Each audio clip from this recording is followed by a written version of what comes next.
بسم الله الرحمن الرحيم.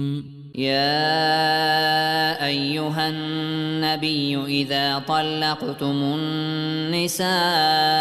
فطلقوهن لعدتهن وأحصوا العدة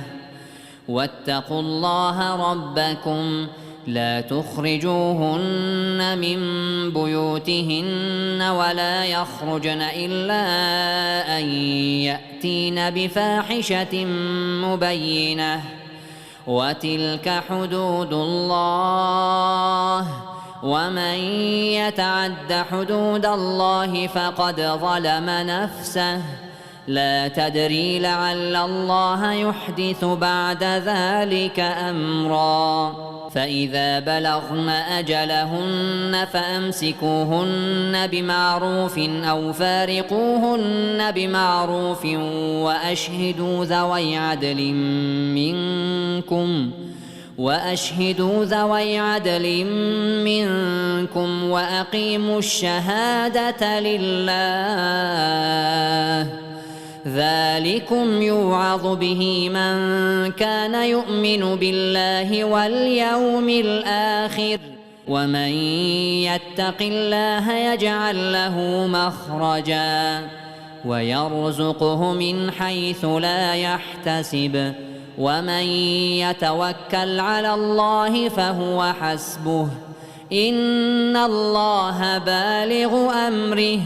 قد جعل الله لكل شيء قدرا. واللائي يئسن من المحيض من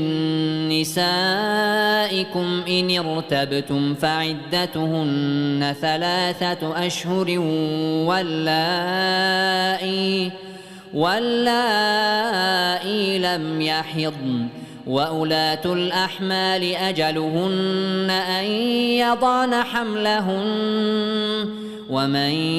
يتق الله يجعل له من أمره يسرا ذلك أمر الله أنزله إليكم ومن يتق الله يكفر عنه سيئاته ويعظم له أجرا. أسكنوهن من حيث سكنتم من وجدكم ولا تضاروهن لتضيقوا عليهن وإن كن أولات حمل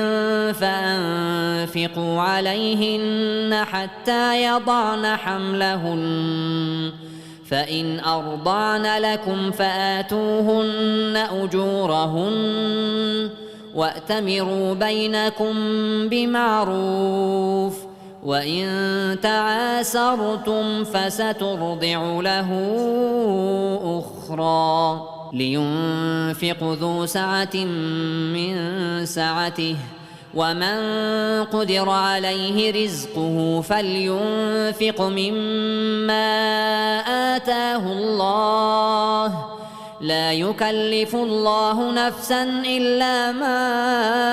آتاها سيجعل الله بعد عسر يسرا. وكأي من قرية عتت عن أمر ربها ورسله فحاسبناها حسابا شديدا وعذبناها عذابا نكرا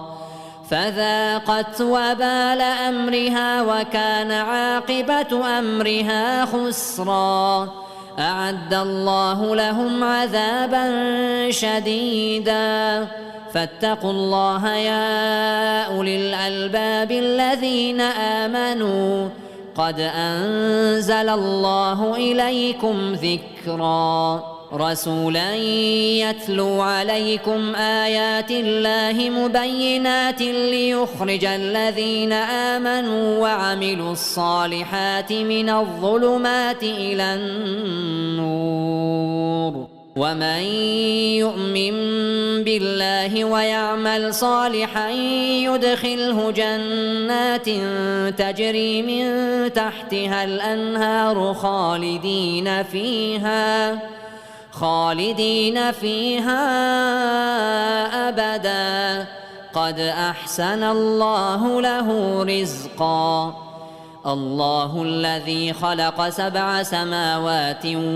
ومن الأرض مثلهن يتنزل الأمر بينهن لتعلموا أن الله على كل شيء قدير وأن الله قد أحاط بكل شيء علما.